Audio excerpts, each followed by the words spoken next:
Hi everybody, welcome to my live stream today, all the way from Ibiza. I'm still on retreat. In fact, it's been the first day of my formal retreat today with everybody that's joining me here, and we've had a wonderful afternoon.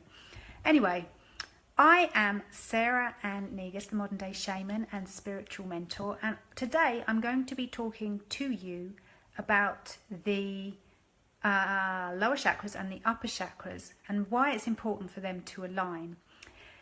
If you're watching the replay, thank you for coming on and spending some time with me and for sharing what I am sharing the content that I'm giving. If you're here live, give me a wave, comment in the thread underneath and let me know you're here.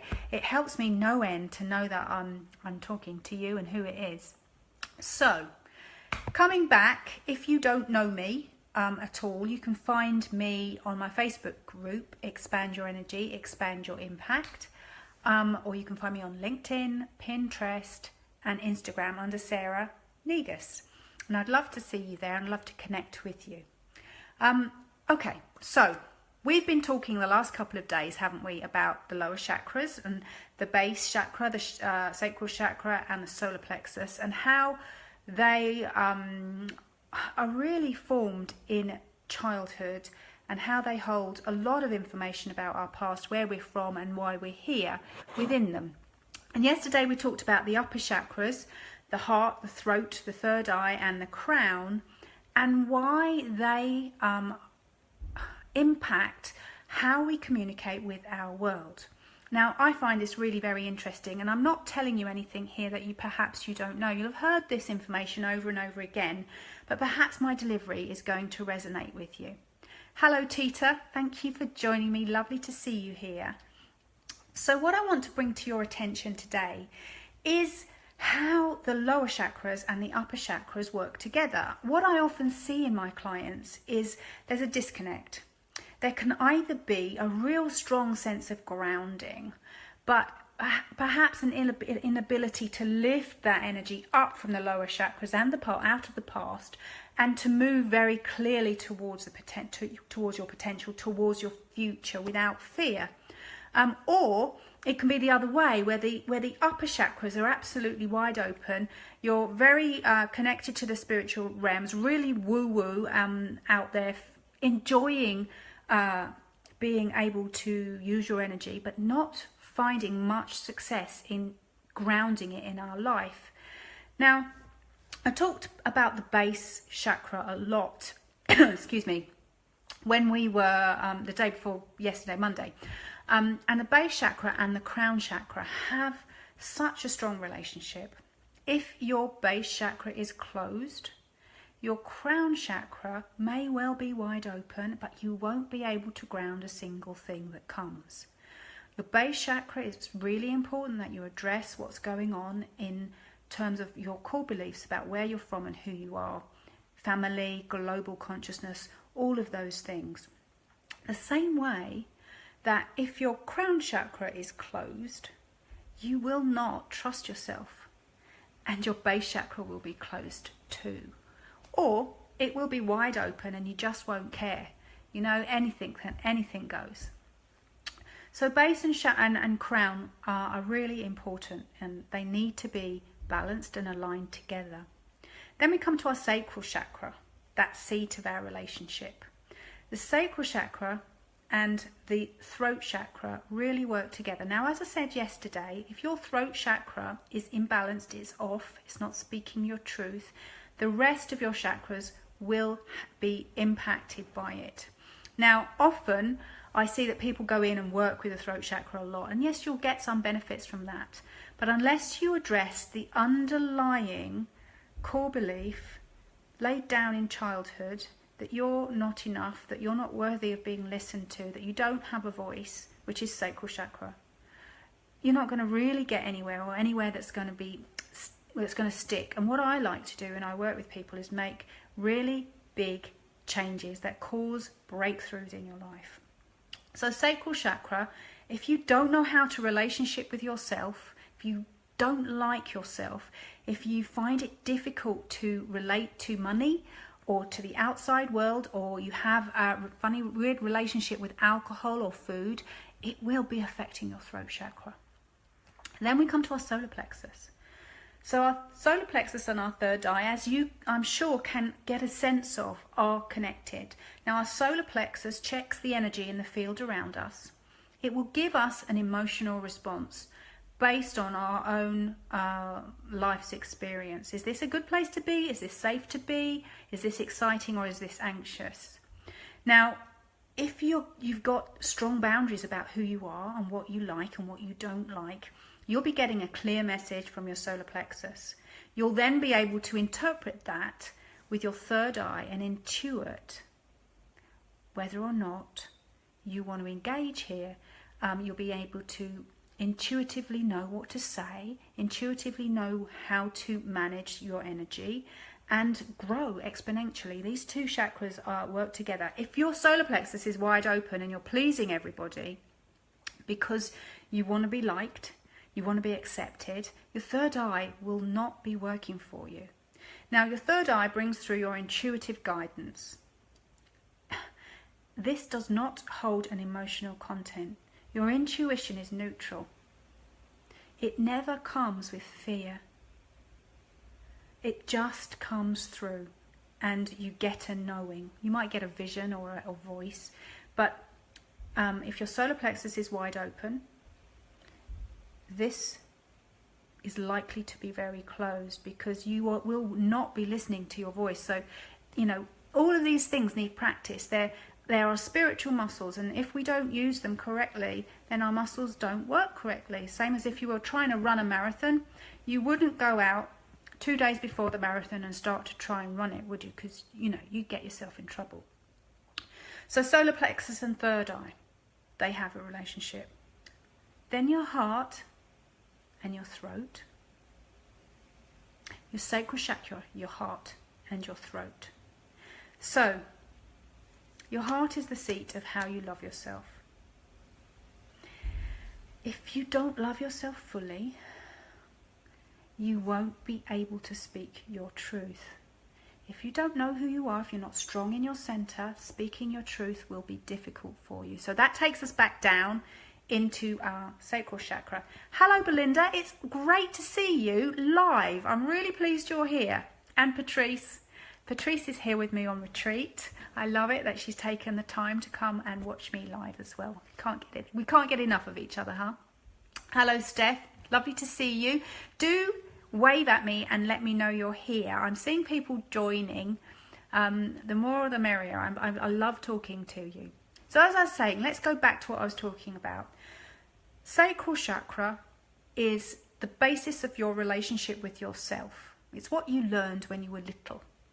So if that's off, if your feelings of self-love, if your feelings of being worth anything, if your feelings of being heard are dysfunctional, or you have deep-seated core beliefs around them that perhaps you can't access yet, it'll be in your sacral chakra. This will affect your feelings of love for yourself. In fact, I expect you're probably quite mean to yourself if you haven't got your sacral chakra working for you and there's wounding in there. So you won't be able to speak your truth from your heart because you'll be hiding from your own truth yourself. Then let's have a little moment where we talk about your intuitive guidance.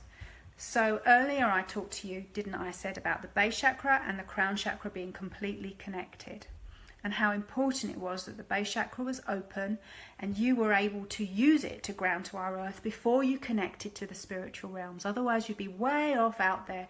You may be erratic with your ideas. You may be scattered in your energy. So when you are connecting to your higher self, your intuitive guidance system, your personal guide, a power animal, anyone, any part of the spiritual realms. Now, what you need to be able to do is listen. No doubt, nothing. Be able to listen, because your intuitive guidance from your higher self comes through on a neutral energy. It comes through to me on a whispered voice.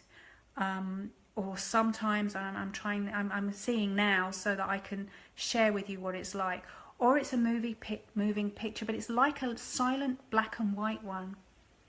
If I am checking out the energy in the room, what happens is that my solar plexus moves for me, but that gives me an emotional response. Once I've checked out the energy in the room, I will call on my intuitive guidance. I will get my connection with my higher self to open strongly, and I will listen, feel, know. Now that is not emotions. This is why it's so important for you guys to master your own emotional self. Your emotional self is not your spiritual self. It's how we're expressing our spiritual self in our body, and it's how we move energy. And it's how we feel energy. That's why we're here after all. But it is not how you get your spiritual guidance. Heidi, lovely to see you. Heidi's on my retreat as well, and she's spending some extra time with me. It's wonderful, thank you. So I have seen that. I've got a few messages here. Belinda. Now I've been wanting to talk to you fully for a little while. I've seen that you've been following me, and I'm very excited that you're getting so much for what I share.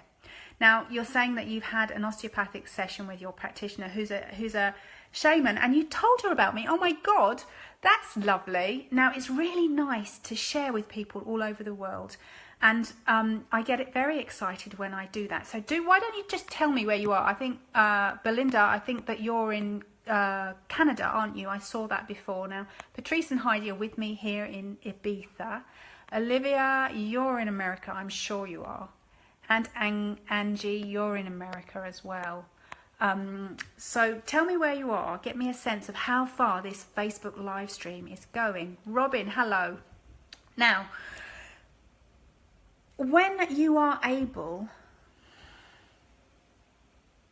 to settle into the energy of your chakras, so your base, your sacral, your solar plexus, which are so important in your grounding and how you feel about yourself, you're able to then really open up with the higher chakras. And the same way as if when you draw down energy through, you want to be able to bring energy up.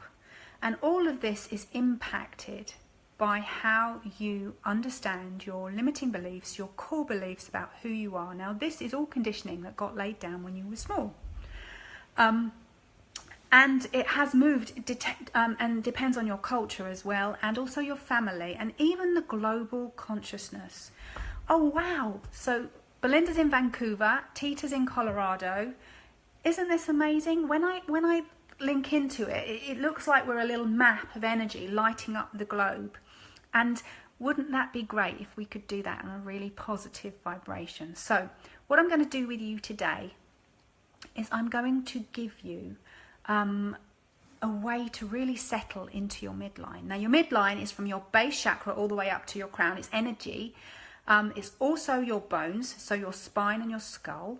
And it is your electrical system, so your brain and your central nervous system as well. So get a sense of that in your body, in your mind, in how you feel. Go into your mind's eye and come down into your midline. And just breathe there a moment, a couple of breaths, that's all. I've been doing this today with my guys. And Robin is telling us that she's in Iowa, which is amazing. Another place in the States.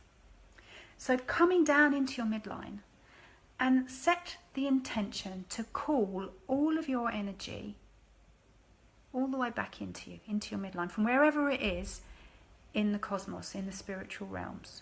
Really pull your energy down into you. Now, a lot of you have got energy still wounded and stuck back in your past, I'm seeing. Particularly before the age of 7. And there's base and sacral chakra wounding. Now, I would say to you, go sit in your base chakra and your sacral chakra. All of you who's online today, we'll all have there's all a common theme here. And invite your intuitive guidance to tell you what it is that you can uncover and learn about yourself in the now. This will come through neutrally. You may well then have a emotional content based on the wounding in these chakras. And that emotional content is what you've got to work with. So unpack it. What's the trigger? How do you feel? Do you have a memory? And then what you can do as well is ask your intuitive guidance system, your higher self, to show you your past where that happened. When you do that, you can perhaps, if you feel that you want to, separate yourself from it. Be the observer of that situation. Come out of victim. Come out of poor me, and look at yourself as something neutral. Look at yourself from a perspective of your higher self. And you may well find a spiritual lesson that you learned within that wounding. And in that, be able to let it go. At which point, your chakra will build its energy. Go away and have a play with that. Come and share in the comments and let me know how you get on with it. I am going to be back one more time tomorrow this week. And I'm going to be looking at, gosh, I've forgotten. I'm just going to go and see what it is that I'm going to be looking at tomorrow. I've been doing a lot of channeling today, and what happens is that when I spend a lot of time in the spiritual realms, my memory's not the best thing. So tomorrow what I'm going to be doing is I'm going to give you a really good exercise or tidbit on how to open your base chakra, how to open your crown chakra, how to pull down spiritual energy, universal love, how to use Gaia energy, Mother Earth energy, to bring a feeling of being that conduit, you know, the spiritual being living in the physical body, being able to ground spiritual energy in our life and make it real. So if you're interested in that, I will be back tomorrow at same time. It's Central European time for me at the moment, and that will be 5 p.m. my time. It's the same time as I was today and have been all week. If you've enjoyed this content, please do share it. I'm on a mission here to try and reach as many people that are interested with what I've got to say and what I'm sharing with you. Love that you've been with me live. Thank you so much. If you want to connect with me and you don't know me yet, come and find me on Expand Your Energy, Expand Your Impact, which is my Facebook group, or on LinkedIn, Pinterest, and Instagram under Sarah Negus. Lots of love to you, and I will see you again tomorrow. Bye.